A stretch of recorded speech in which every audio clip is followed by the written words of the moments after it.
Hoje nós vamos ver a questão da apresentação do livro, quer dizer, a introdução do livro, que é mais ou menos geral, né, para que a gente tenha uma ideia daquilo que vamos estudar.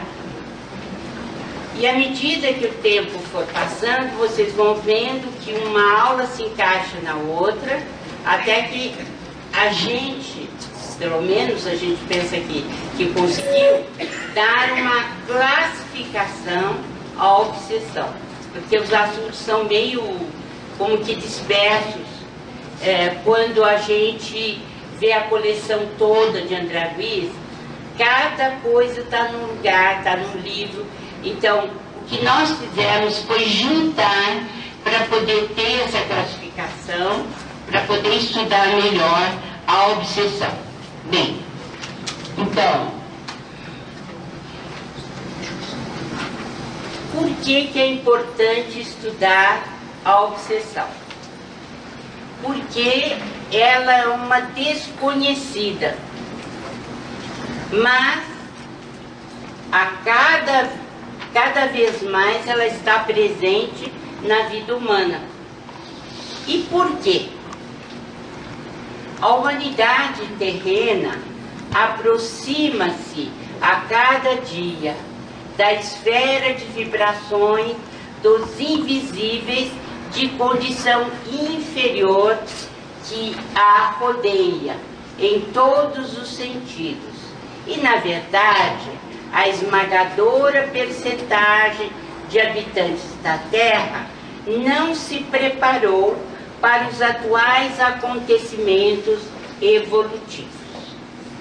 De tanto matar os médiuns na fogueira, nas aparelhagens mais estranhas, dentro de uma violência muito cruel, de tanto reprimir a mediunidade, nós acabamos por nos tornarmos completos ignorantes sobre mediunidade e, em consequência, da mediunidade torturada, porque o que nós vamos ver e estudar é a mediunidade patológica.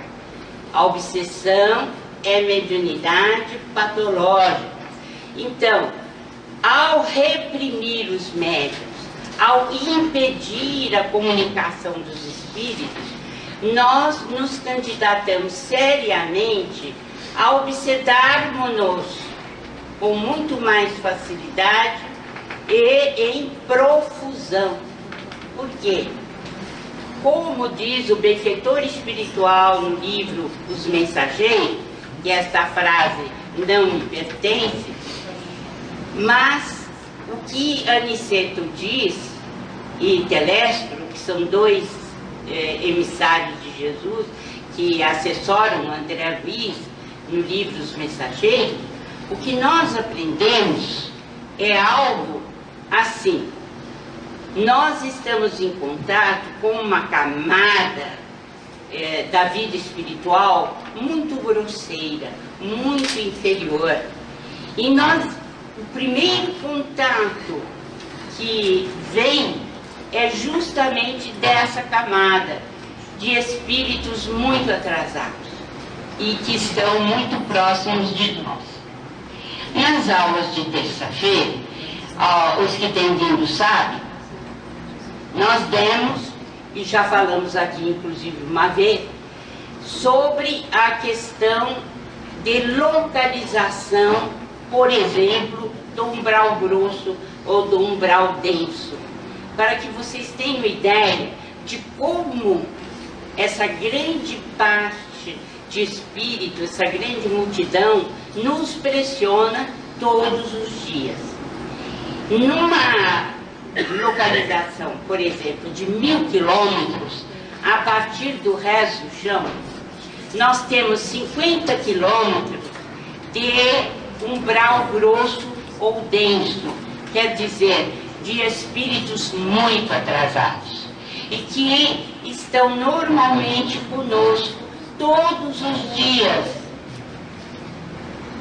E é claro, nesse vai e vem, nós estamos sempre trocando impressões, quer nós queiramos, quer não.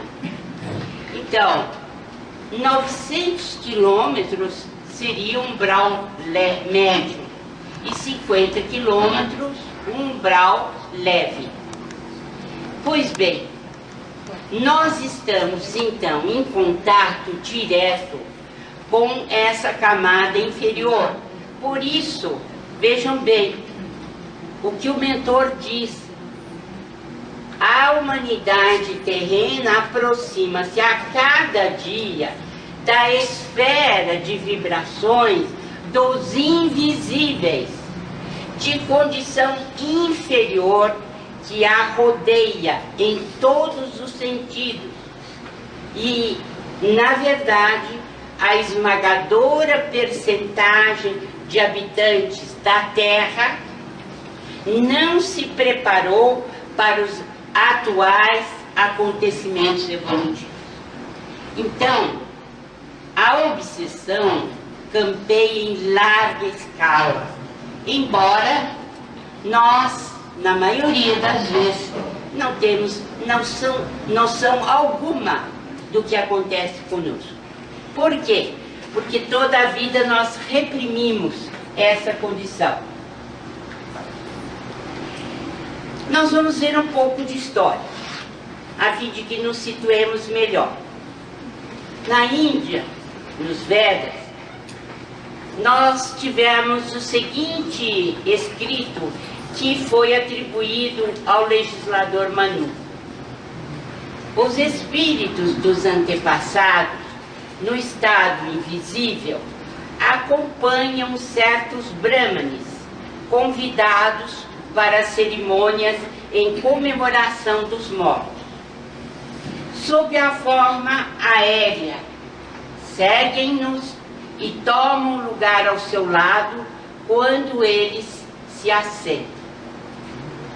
Para os videntes, ficava claro que, nos momentos religiosos, de cerimônias religiosas, sentavam-se também os desencarnados e aqueles médiuns que podiam vê-los. Aqui é uma descrição, 5.000 anos antes de Cristo, da existência da mediunidade e desta relação quase que permanente entre encarnados e desencarnados. Na China, quer falando ou agindo, não penseis que estejais sozinhos, que não sois vistos ou ouvidos. Os espíritos são testemunhas de tudo. Essas palavras Confúcio encontrou no Templo da Luz, já escrita aí 500 anos antes da sua visita. Na Grécia, foi notória a interferência de Sócrates e Platão para que conhecêssemos melhor o mundo dos espíritos. O próprio Sócrates dizia-se guiado por um daimon, um espírito familiar que o acompanhava.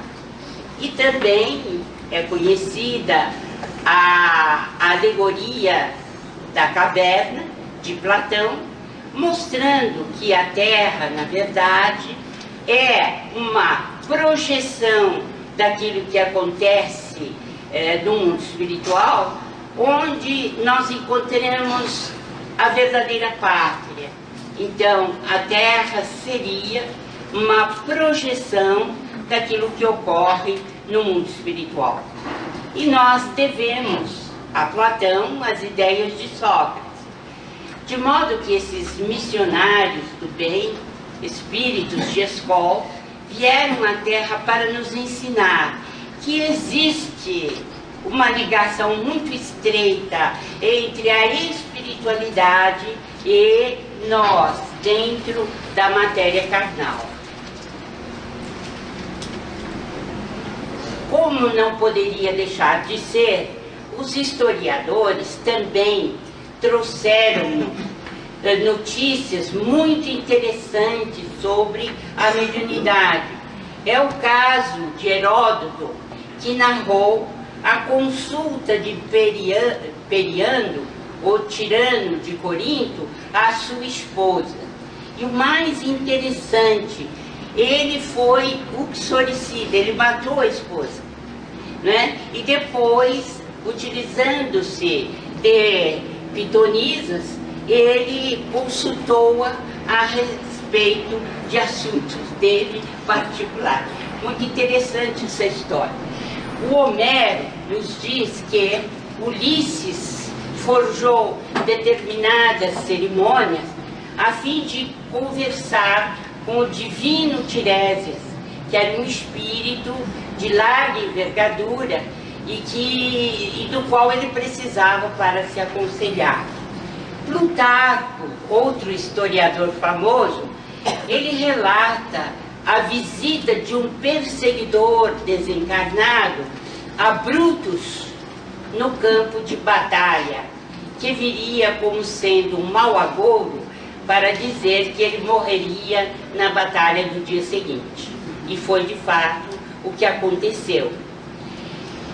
O Brutus, como vocês sabem, foi um dos assassinos, né, de César, e depois disso ele detonou uma guerra civil, né, em Roma, e quando ele estava exatamente no campo de batalha, aparece-lhe esse espírito que seria mais tarde retratado por Shakespeare na peça Júlio César. Em Esparta, há a descrição de um templo de Atenas em que Pausânias aparece e desaparece para os transeuntes de uma forma desequilibrada. Em Roma, Nero consulta também os médiuns, as sibilas da época, e é advertido por Agripina e Otávio que ele mandara matar também. Era uma festa no passado, né? Então, ele mandara matar a mãe e a esposa. E as duas aparecem através da mediunidade para dizer que ele seria julgado e o seu fim estava próximo. Dizem também que os obsessores eram tantos no túmulo de Calígula que houve necessidade de incinerar os ossos do maluco do imperador Calígula, para que houvesse um pouco de sossego no cemitério, para se saber a quantidade de espíritos que estavam presos a esse deslocado imperador.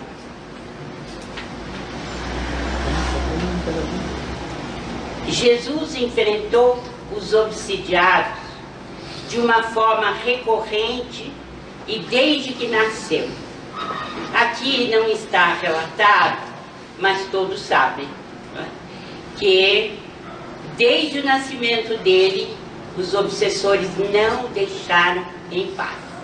Primeiramente, foi Herodes, que mandou matar as criancinhas de 3 anos para baixo, a fim de eliminar o governador planetário. E nós não findaríamos antes de 1 hora para falar em todos os obsessores que tentaram impedir a marcha da vida do Cristo.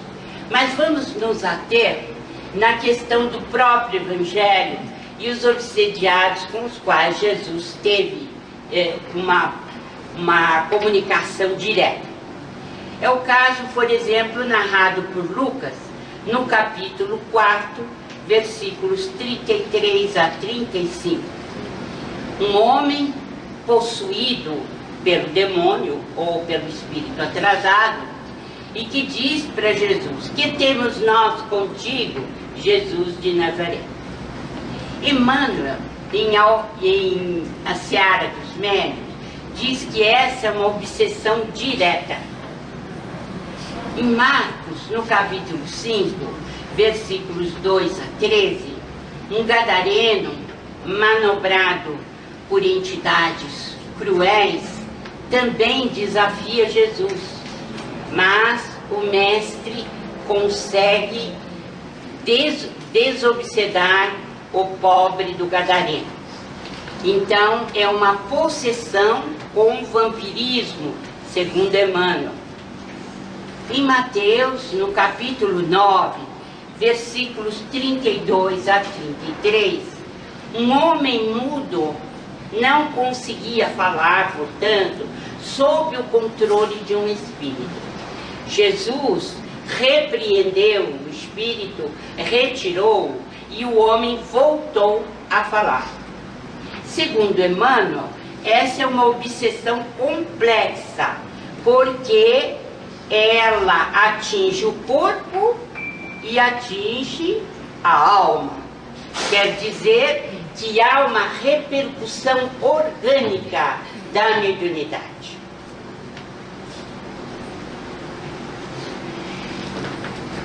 Em João, no capítulo 13, versículo 2, nós temos a descrição do apóstolo de que um espírito perverso colocou a ideia de negação do apostolado no sentimento de Judas. Emmanuel classifica de obsessão indireta.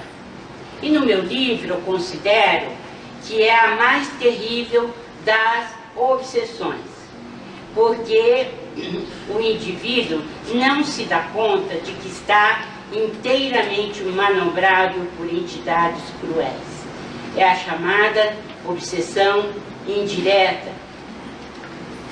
Em Atos dos Apóstolos, no capítulo 8, versículos 5 a 7, Filipe estava pregando entre os samaritanos e havia muitos coxos e paralíticos.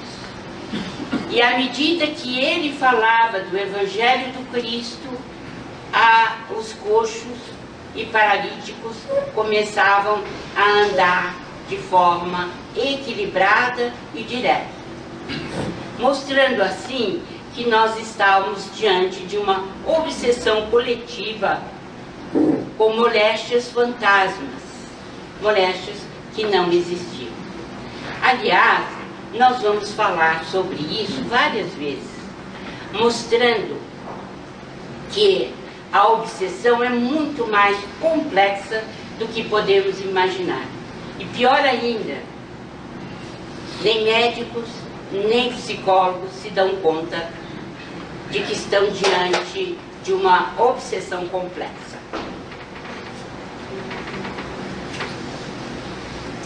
Vamos a um pouco de história. Por exemplo,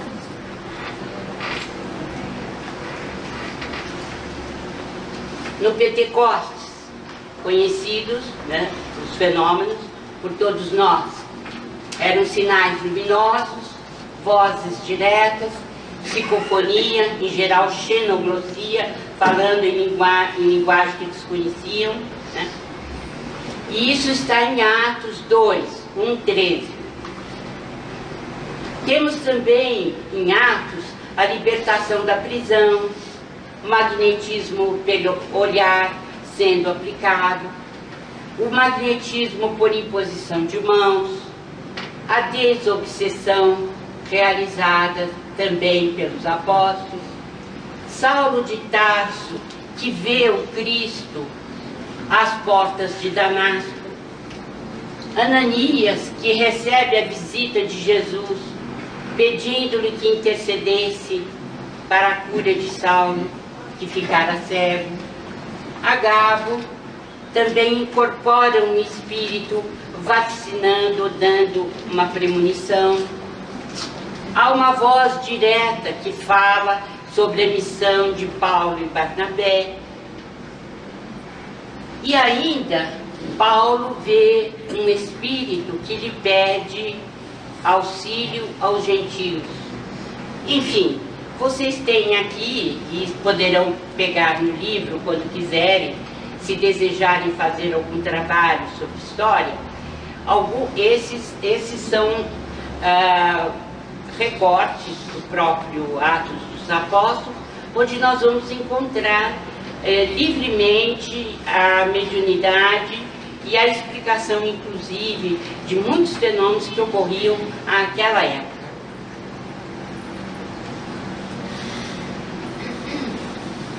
Havia muita perseguição e morte por causa da mediunidade, das curas, etc. Foi assim que Pedro e João foram encarcerados injustamente e depois soltos pela espiritualidade. Estevão foi morto a pedrada. Tiago foi morto a espada. Paulo é açoitado várias vezes. Tanto assim que o seu corpo musculoso de atleta deixou de ser depois de tantas surras que tomou. Enfim,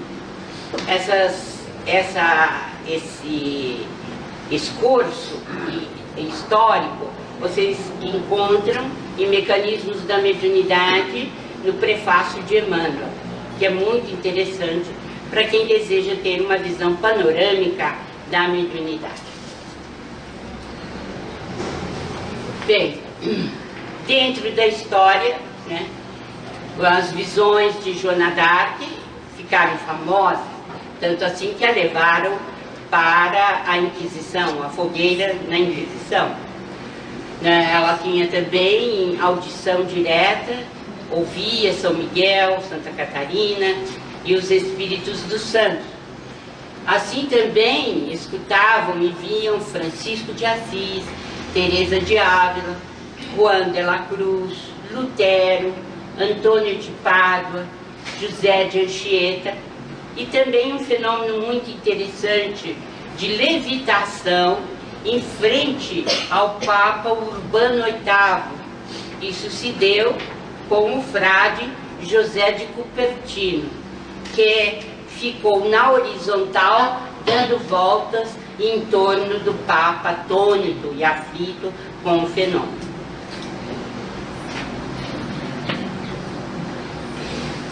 Dentro da história, nós vamos recordar Shakespeare, né? Em Júlio César e em Hamlet, principalmente essas duas peças. É possível, né? Possível não, deve ter bebido na fonte de Plutarco, porque na sua peça Júlio César, ele coloca a própria aparição de Júlio César a Brutus, dizendo que ele seria morto na batalha. E isso deu uma peça de teatro muito bonita, como vocês sabem, não é? E que tem fenômeno mediúnico por base. Em Hamlet, o espírito do pai de Hamlet fala com ele logo na introdução da peça teatral. E ele fica sabendo que o pai havia sido assassinado pelo próprio irmão para poder ficar com a mãe de Hamlet, né? E a partir daí é que detona toda a pujança do teatro, a violência, principalmente a vingança, né? A partir daí. Beethoven e Mozart escreveram cartas muito interessantes, mostrando como é que eles compunham. E é possível, então, ver que os pensamentos musicais que eles descreviam vinham em catadupas. Então, continuando a aula da doutora, falando sobre um pouco de história, nos meados do século XIX, houve nos Estados Unidos uma grande profusão desses fenômenos na aurora do espiritualismo moderno, acentuando-se na Europa, particularmente na França, com o surgimento do espiritismo em 18 de abril de 1857. Continuou até as primeiras décadas do século XX, despontando no Brasil com o trabalho do missionário Francisco Cândido Xavier.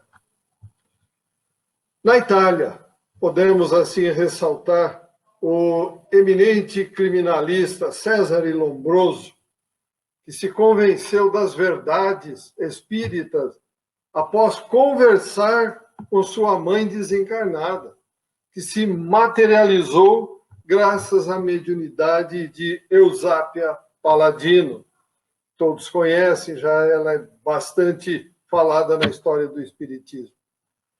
O fato de que todos os tempos, diz Cesare Lombroso, e em todos os povos tem estado sempre viva a crença em algo invisível que sobrevive à morte do corpo e que, sob o influxo de condições especiais, pode manifestar-se aos nossos sentidos, tornar-nos propensos, então, a aceitar a proposta espírita. Está no livro Hipnotismo e Mediunidade. Outro notável pesquisador italiano também foi Ernesto Bosano, que em seu livro Fenômenos Paranormais entre Povos Primitivos, também teve como objetivo principal demonstrar que os fenômenos mediúnicos ou metapsíquicos não eram uma descoberta do moderno espiritualismo. Ernesto Bosano comenta no livro que, nos povos primitivos, todas as gradações do fenômeno, movimento de objetos, ruídos, pedras, transportes, aportes, levitações, transfigurações, materializações e efeitos inteligentes, foi com o advento da doutrina espírita, então, que esses fenômenos foram cientificamente catalogados, explicados e estudados, constituindo-se um instrumento, então, muito valioso para o progresso humano. E vamos falar um pouquinho, então, sobre os conceitos de mediunidade. O que é mediunidade? Todo aquele que sente, num grau maior ou qualquer, a influência dos espíritos, é por esse fato médium. O livro dos médiuns está no capítulo 14. E continua no Mediunidade e Sintonia, no prefácio desse livro, o livro dos médiuns. Força mental, talento criativo da alma, capacidade de comunicação e interpretação do espírito. É o ímã do próprio ser. E nos domínios da mediunidade, André Luiz traz para nós, no capítulo 5, a seguinte afirmativa. Mediunidade é inerente ao ser humano, tal qual a nossa faculdade de respirar. Então, médium, ele tem, de acordo com o livro dos médiuns, no capítulo 23, uma faculdade bem caracterizada. A mediunidade, portanto, sendo uma faculdade inerente ao ser humano, resulta do quê? Do fato de que há no homem, no ser humano, três componentes. Primeiro, a alma ou espírito, princípio inteligente, onde tem sua sede, ou seja, o senso moral. Segundo, o corpo físico, invólucro grosseiro e material, do qual se revestiu temporariamente para cumprimento do quê? Dos desígnios providenciais. E terceiro, o perispírito, o envoltório fluídico semimaterial, que serve de ligação entre a alma, espírito e o corpo físico. O livro dos médiuns, capítulo 23. Allan Kardec classificou em duas espécies os fenômenos espíritas, os de efeitos físicos, fenômenos mediúnicos de natureza material, que é a função psicapa da psicologia, e os efeitos inteligentes, fenômenos mediúnicos de natureza psíquica, função psigama da parapsicologia. Esta classificação, meus amigos, amigas, internautas, foi confirmada mais tarde pelos metapsiquistas e depois pelos parapsicólogos. Devemos ainda destacar que, entre os fenômenos anímicos e espirídicos, as duas classes de manifestações são idênticas por natureza, com distinção puramente formal, de acordo com Ernesto Bozano. Há, entretanto, muitos tipos de manifestações. Fenômenos anímicos, a alma, por exemplo, a alma do encarnado também pode produzir os mesmos tipos de comunicações mediúnicas que os desencarnados. O perispírito propicia ao médium as propriedades de espírito livre, podendo, então, agir e produzir os fenômenos. Portanto, animismo são as manifestações atribuídas ao perispírito do médium. Era isso que nós tínhamos para complementar para vocês. Bons estudos, boas reflexões, saúde e paz, e até o próximo encontro.